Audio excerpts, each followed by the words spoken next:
अस्सलाम वालेकुम जी, कमर मेकन एक दफ़ा फिर आपसे मुखातिब हूँ। इस वक्त सुप्रीम कोर्ट में मौजूद हैं और 14 मई आने वाली है। अब 9 मई गुज़र चुकी है और 14 मई आने वाली है। 14 मई ख़ुद में एक तारीख़ी दिन समझा जाता है। 14 मई को इंतखाबात के अहकामात भी दिए गए थे बंदयाल साहब की तरफ से, जब पंजाब असम्बली और खैबर पख्तूनख्वा असम्बली डिज़ोल्व हुई थी इमरान ख़ान के ऐलान के बाद, लेकिन वो इंतखाबात नहीं हुए थे। लेकिन अब 14 मई के हवाले से जो हम बात करना चाह रहे हैं वो टोटली डिफरेंट है। 14 मई को नैब तरमीम के ख़िलाफ़ इमरान ख़ान की दरख्वास्त जो है उस पर समाअत मुकर्रर की गई है। अब इसमें चीफ़ जस्टिस काजी फ़ाइज़ ईसा ने नोटिस जारी कर रखे हैं और फ़ैसले की कॉपी जो है वो भी इमरान ख़ान को भिजवाई है कि अगर वो इस पर अपना जवाब ख़ुद जमा करवाना चाहें तो ख़ुद जमा करवा सकते हैं। यानी क्या इमरान ख़ान 14 मई को सुप्रीम कोर्ट के अंदर पेश होंगे और क्या इस वक्त मौजूदा सेटअप और जो उनके ऊपर केसेस हैं, सज़ा भी सुनाई जा चुकी है, अडाला जेल के अंदर मज़ीद केसेस की समातें भी चल रही हैं, तो क्या सुप्रीम कोर्ट में इमरान ख़ान की पेशी 14 मई को होगी या नहीं होगी, और अगर होगी तो क्या मंजरनामा होगा, ये वसीम मलिक साहब से इस पर बात करेंगे।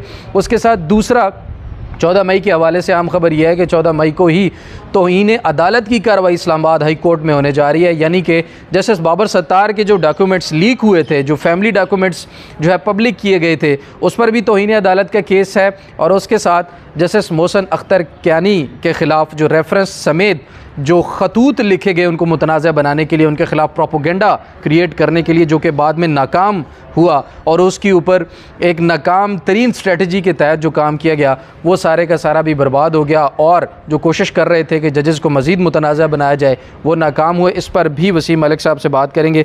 वसीम मलिक साहब, एक तो ये बताइएगा कि नैब तरमीम में अब आगे क्या होने जा रहा है, और दूसरी चीज़ ये बताइएगा कि अगर इमरान ख़ान पेश होते हैं तो किन सूरतों में पेश होंगे और क्या पेश होते हुए नज़र भी आ रहे हैं। अच्छा देखिए, सबसे पहले तो इस केस को समझ लेते हैं आपके ऑडियंस के लिए। जी जी। पीडीएम हुकूमत बनी 9 अप्रैल 2022 के बाद अदम एतमाद आया, पार्लियामान के ज़रिए कानून साजी की गई, नैब तरमीम में नैब का जो ला था उसमें तरमीम की गई जी। उन तरमीम के बाद चेयरमैन पाकिस्तान तहरीक इंसाफ इमरान ख़ान ने पीडीएम हुकूमत पर इल्ज़ाम लगाया कि इन्होंने ख़ुद को NRO 2 दिया है और कोई 1100 अरब रुपए के केसेस जो हैं वो माफ़ करवाएं। और इसमें कोई शक नहीं है कि ये कानून साजी जो है ये पर्सन स्पेसिफिक थी, अपने लोगों के केसेस देखे गए थे और फिर उसी तरह के ड्राफ्ट बनवाकर इस तरह की कानून साजी को किया गया था। उसके बाद केस चलता है सुप्रीम कोर्ट ऑफ पाकिस्तान में। इमरान ख़ान साहब दरख्वास्त दायर करते हैं सुप्रीम कोर्ट में। उस वक्त के चीफ जस्टिस उमर अता बंदयाल की सरबराही में जस्टिस इजाज़ुल अहसन और जस्टिस मंसूर अली शाह पर मुश्तमिल एक बेंच होता है। वो कोई गालबन मैराथन समातें होती हैं, बड़ी लंबी समातें, और कोई दर्जनों के हिसाब से समातें होती हैं। और उसके बाद जब chief justice Umar Ata Bandial retirement के करीब होते हैं तो वो फैसला सुनाते हैं और नैब तरमीम को कलअदम करार देते हैं। गालबन चंद एक उनकी ऐसी शिकें होती हैं जिनको वो बरकरार रखते हैं, बाकी ज़्यादातर को वो कलअदम करार देते हैं। और उसके बाद वफाकी हुकूमत जो है वो इंट्रा कोर्ट अपील दायर कर देती है। इंट्रा कोर्ट अपील जो है वो चीफ जस्टिस काजी फ़ाइज़ ईसा की सरबराही में एक बेंच सुनता है, और वो जो इंट्रा कोर्ट अपील है वो केस ऑफ फर्स्ट इंप्रेशन होता है, क्योंकि जो प्रैक्टिस एंड प्रोसीजर एक्ट के बाद इंट्रा कोर्ट अपील पहली मरतबा वो दायर हो रही थी। ये गालबन फौजी अदालतों से भी कबल की इंट्रा कोर्ट अपील है जो दायर हो चुकी थी। उस पर जो आखिरी इसकी समाअत हुई थी, अब से गालबन 6 माह कबल की बात है। तो उस वक्त प्रैक्टिस एंड प्रोसीजर एक्ट का जो फैसला है वो नहीं आया था, तफसीली फ़ैसला। और प्रैक्टिस एंड प्रोसीजर एक्ट के तफसीली फ़ैसले ने यह तय करना था कि जो अप्रैल 2022 में गालबन 23 में जब प्रैक्टिस एंड प्रोसीजर एक्ट आया था और उसके बाद बंदयाल साहब ने उसे 8 रुकनी बेंच में बैठ कर सस्पेंड किया था, तो आप कह लें कि जो तहरीरी हुक्मनामा आना था तफसीली, उसमें इस बात का इदराक होना था कि क्या माजी के जो केसेस हैं उन्हें उसमें छूट दी गई है, बेंचेस की जो तश्कील है उनके ऊपर भी असरात होंगे या नहीं दी गई। तो खैर जब तफसीली फ़ैसला आया प्रैक्टिस एंड प्रोसीजर एक्ट का, तो उसमें ये जो एम्बिग्यूटीज़ हैं, ये जो सवालात हैं, वो चीफ जस्टिस काजी फ़ाइज़ ईसा के तहरीर करदा फ़ैसले में सवालात ही रहे। फिर खैर उसके बाद जस्टिस मंसूर अली शाह का एक इजाफ़ी नोट आया और उस इजाफ़ी नोट को उस फ़ैसले का तफसीली फ़ैसले का हिस्सा बना दिया गया। और उस तफसीली फ़ैसले में जो जस्टिस मंसूर अली शाह का नोट था उसमें माजी के फ़ैसलों को उसको आप कह लीजिए कि प्रोटेक्शन दी गई थी। जब माजी के फ़ैसलों को प्रोटेक्शन दी गई, यानी कि उसका इतलाक़ पहले से होने वाले फ़ैसलों पर नहीं होगा, उस फ़ैसले के बाद जितने भी मामलात होंगे उन पर होगा। हाँ जी। तो उसके बाद फिर अब ये केस समाअत के लिए मुकर्रर हुआ। तो अब देखते हैं, क्योंकि इसमें ना जो सबसे अहम जो आपका सवाल था उसकी जानिब भी आता हूँ। और उस वक्त चीफ जस्टिस काजी फ़ाइज़ ईसा साहब पार्लियामान में होने वाली कानून साजी के हवाले से एक स्पेसिफिक उनका माइंडसेट है और वो हमेशा पार्लियामान को किसी किस्म की कोई भी कानून साजी हो तो वो उसे आप बाला करार देते हैं। तो मुझे अगर देखा जाए केस को, अगर इसके इंट्रा कोर्ट अपील को, तो अगर यही बेंच सुने, चीफ जस्टिस काजी फैज़ ईसा सुने, तो बिल्कुल जस्टिस मंसूर अली शाह जो उसमें माइनॉरिटी में थे गुज़श्ता मरकज़ी अपील में, तो उन वाला जो जजमेंट है वो प्रिवेल होता मुझे दिखाई दे रहा है। दूसरी और सबसे अहम बात कि क्या इमरान खान पेश होंगे नहीं होंगे, ये कैसे बातें हो रही हैं। इस तरफ आने से पहले एक चीज़ और बताइए कि ये इतना अरसा फिर पड़ा क्यों रहा केस, ये बीच में क्या हुआ? जो तफसीली फ़ैसला नहीं आया था, तफसीली फ़ैसला आया, तफसीली फ़ैसला भी गालबन कोई 2-1 माह कबल आ चुका था। जस्टिस मंसूर का नोट भी उसका हिस्सा बन चुका था 2-2.5 महीने या इलेक्शन से कबल। तो उसके बाद चीफ जस्टिस काजी फैज़ ईसा साहब की प्रायोरिटीज़ हमने देखी कि उन्होंने कुछ केसेस माजी के खोले हुए थे, उनसे वो मुकम्मल तौर पर फरागत उन्होंने जब हासिल की, और उसके बाद अब ये वो तो कहते हैं तारीख़ में जो कुछ हुआ उसके हम ज़िम्मेदार नहीं है। नहीं, वो तारीख़ दुरुस्त भी करना चाहते हैं ना। तो फैज़ाबाद धरना अमल दरामद केस में उन्होंने तारीख़ को दुरुस्त करते हुए मेरा ये मानना है कि तारीख़ मस कर दी है। तो खैर आगे बढ़ते हैं। इमरान खान साहब की पेशी से मुतल्लिक़ जो आपका सवाल था, हुआ कुछ यूँ था कि जो इमरान खान के इस केस में वकील थे वो ख्वाजा हारिस थे ji. Khawaja Haris intra court appeal में भी वकील थे। एक दिन आकर अचानक ख्वाजा हारिस कहते हैं कि जी वो अपना वकालतनामा वापस ले रहे हैं क्योंकि पाकिस्तान तहरीक इंसाफ या इमरान खान अब ऐसा नहीं चाहते कि ख्वाजा हारिस उन्हें प्रेजेंट करें। ख्वाजा हारिस का जो बुनियादी तौर पर इख्तलाफ था वो इमरान खान को उस वक्त सबसे पहला केस आपको याद होगा, आप भी वहाँ पर कवर करते आए हैं, हुमायूं दिलावर साहब की अदालत में जो तोशा खाना का फौजदारी केस था उसकी उन्होंने पैरवी की, और उसमें जब वो कामयाब नहीं हुए या उनका तरीक़ाकार था उसमें और पीटीआई की लीगल टीम में फ़र्क था, तो उन्होंने उसमें मैं बता देता हूँ नाजरीन को, यहाँ पर ये बड़ा एक अहम मसला है कि उस इतने क्रूशल टाइम के ऊपर ख्वाजा हारिस इमरान खान के केसेस से अलग क्यों हुए थे। हुआ कुछ यूँ था कि ख्वाजा हारिस पेश हो रहे थे इमरान खान के केसेस में, लेकिन एक और रहनुमा है आजकल बड़े सरगर्म हैं, वकील हैं किसी दूसरी पार्टी से, तहरीक इंसाफ में अब आ चुके हैं, MNA भी है लाहौर से, वो ख्वाजा हारिस की जगह रोस्ट्रम पर चले जाते हैं और रोस्ट्रम पर जाकर दलाइल देना शुरू कर देते हैं, जबकि ख्वाजा हारिस वहीं पर बैठे होते हैं।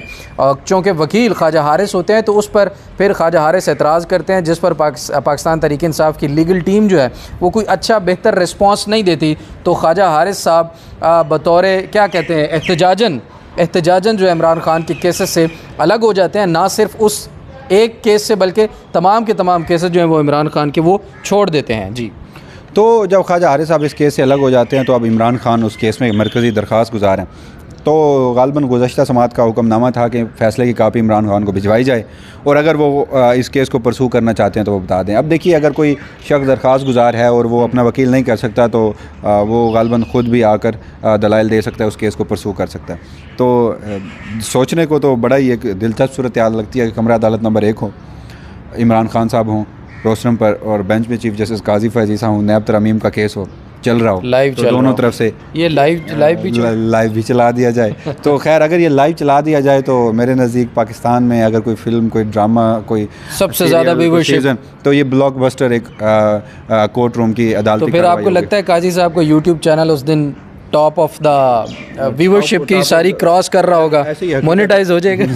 हकीकत है, नो डाउट के उस दिन जो व्यूअरशिप के रिकॉर्ड हैं वो टूट जाएंगे, मगर ऐसा होता हुआ मुझे दिखाई नहीं दे रहा, बल्कि नामुमकिन है, ऐसा बिल्कुल है। लेकिन चूँकि कोर्ट के ऑर्डर्स हैं तो काजी फैज़ ईसा साहब अगर इख्तियार दे रहे हैं तो उनको ये भी मेक श्योर करना चाहिए कि खान साहब पेश हों। देखिए, अब खान साहब ने भी एक समात में अडियाला जेल में बैठकर कह दिया कि वो खुद बैठकर इस केस में दलाइल देंगे, तो सूरत हाल ऐसी है नहीं, पॉसिबल है नहीं ऐसा। अगर वो बाहर भी होते इमरान खान साहब तो भी वो किसी वकील के through he supreme court of Pakistan में पेश होते, वो ज़ाती हैसियत में कभी दलाइल ना देते। या काजी साहब ने इसलिए भी ये कहा हो कि उन्हें पता हो कि कौन सा खान साहब ने यहाँ पर पहुँच जाना है। वो अदालती कार्रवाई है। देखिए, कोई भी और शख्स होता, उसका वकील यूँ अचानक चला जाता, तो कोर्ट का प्रोसीजर है कि चीफ जस्टिस या अदालत की जानिब से जो तहरीरी हुक्मनामा है उस शख्स तक पहुँचाया जाता।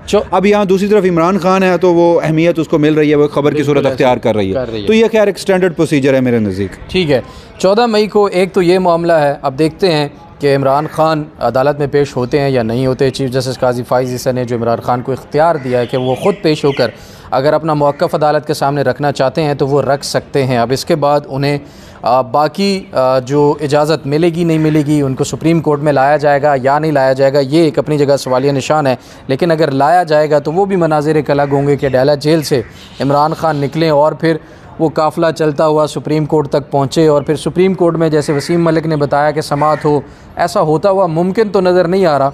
एक गुमान जो है वो किया जा सकता है, लेकिन दूसरा 14 मई एक अहम तरीन दिन इसलिए भी है कि तौहीन अदालत की कार्रवाई इस्लामाबाद हाई कोर्ट में 2 जजेस के हवाले से होने जा रही है, जो उनके ख़िलाफ़ जो उनके डॉक्यूमेंट पब्लिक किए गए, रेफरेंस की सूरत भी एक मौजूद है, और उसके बाद खतूत लिखे गए जस्टिस मोहसिन अख्तर कियानी पर इल्ज़ामात लगाते हुए कि उन्होंने लोअर जुडिशरी के अंदर अपनी मर्ज़ी की ट्रांसफ़र्स की हैं, फ़ायदा लोगों को, अपनी मर्ज़ी के लोगों को पहुंचाया है।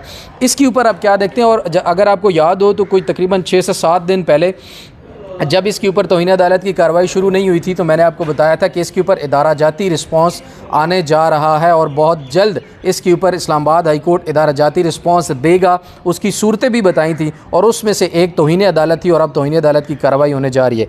आपको क्या लगता है, ये तौहीन अदालत की जो कार्रवाई हुई है ये जजों को बहुत पहले नहीं कर देनी चाहिए थी और अब आके क्यों? ये तौहीन अदालत की जो कार्रवाई अब इनिशिएट की गई है, मैं अपनी ज़ाती राय में, लोग मुझसे इख्तलाफ कर सकते हैं, मुअज़्ज़ज़ chief justice Islamabad high court की शिकस्त मुझे इसमें नज़र आ रही है। देखिए, जजेस 1.5 साल ख़त लिखते रहे, शोर डालते रहे, आपने एक फुल कोर्ट का इजलास तक नहीं बुलाया, जजेस के कंसर्न्स को आपने सुना तक नहीं, उसे रिजॉल्व करना तो दूर की बात है।